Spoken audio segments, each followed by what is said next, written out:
So i-unbox natin ngayon tong isa sa pinaka sikat na player, no? Sikat na player, then contender yung team niya. At yung isang colorway nito is napalabas ko na sa sa YouTube channel ko, no?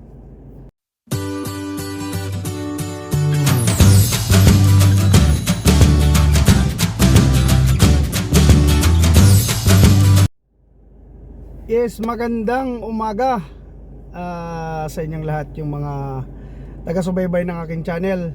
Today, meron tayong i-unbox na shoes.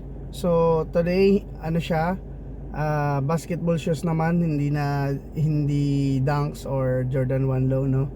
So, i-unbox natin ngayon tong isa sa pinaka sikat na player, no? Sikat na player, then contender yung team niya. At yung isang colorway nito is napalabas ko na sa sa YouTube channel ko, no? So ito, another colorway naman siya. So unbox natin to, guys. Ito dumating sa akin ngayon. Ito, hindi lang isa kundi tatlo, no? Tatlo siya.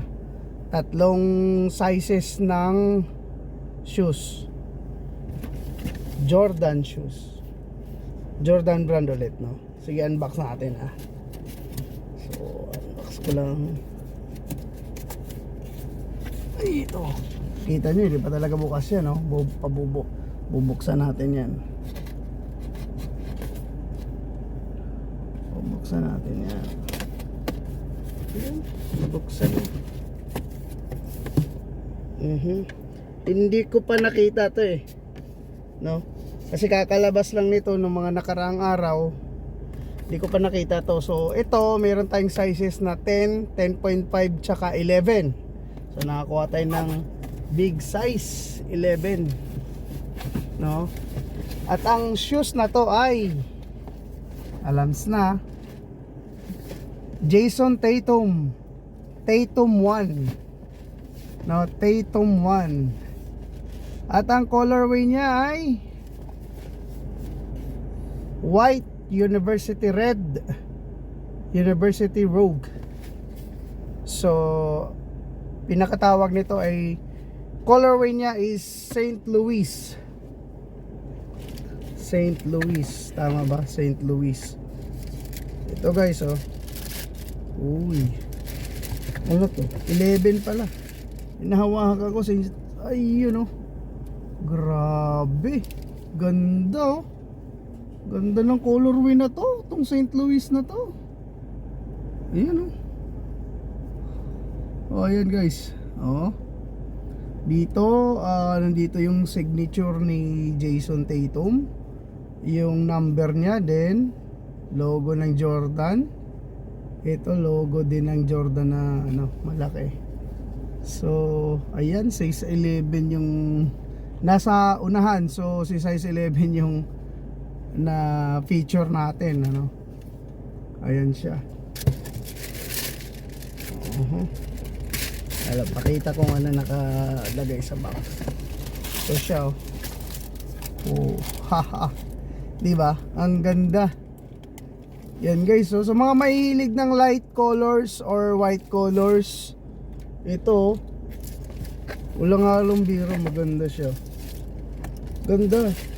So ito, guys, yung sapatos niya, yung dito na portion knitted. So yan, knitted siya. Then ayan, yung dito, ayan, may leather siya konti.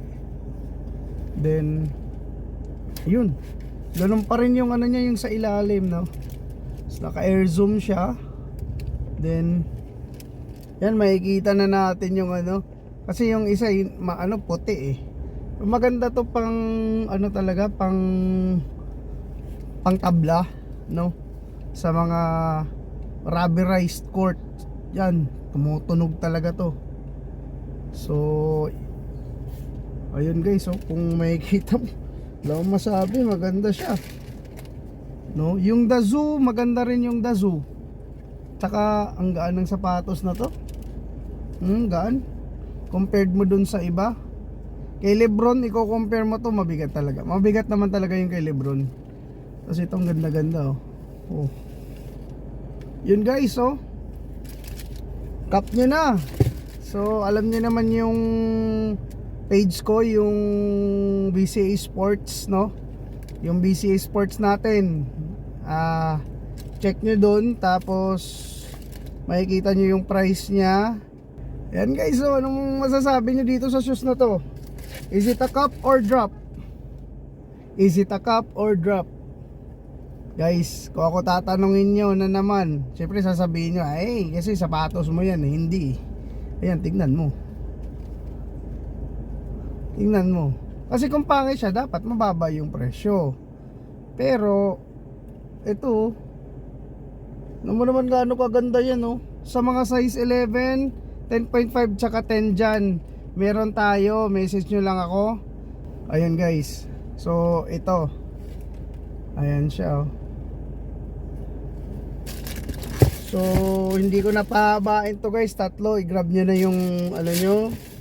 Kung mga mahilig sa mga nag-idolize kay Jason Tatum, ito may sapatos tayo dito. Tatlo. Sige, paunahan na lang kayo. Message nyo lang ako. Then guys, ayun, yun lang po. Check nyo na lang yung details ng sapatos. Papakita ko ngayon.